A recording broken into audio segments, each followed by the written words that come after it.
Hi, it's Dr. Brian Fullem, Elite Sports Podiatry with another Fullem fitness tip. Today I thought we'd talk a little bit about running shoes and some of the terminology that goes along with running shoes. So one thing that's been discussed a lot, especially since the barefoot craze with the Vibram 5-finger shoe, is heel drop.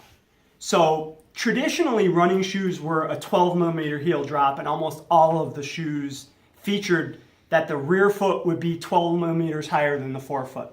So in a sense, every shoe had the heel raised higher than the forefoot, which for some people actually can help, and other people it might actually cause more of a problem. So this 361 Strata is an 8 millimeter drop.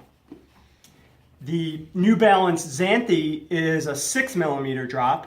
And then the Ultra, the big feature about Ultras is that they are zero drop. So there's no difference in the heel height between the rear foot and the forefoot. And Golden Harper, who's the CEO of Ultra, his thought is that's the more natural, better way to run. My feeling on it is whatever works for you. So this might work best for one person, whereas more of a heel drop might be better for others.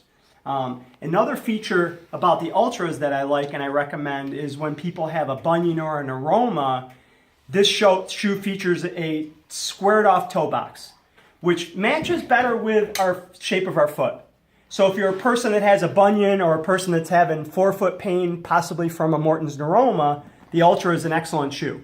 Now, sometimes I want people to be in a higher drop shoe, especially if they're having any kind of heel pain or Achilles pain.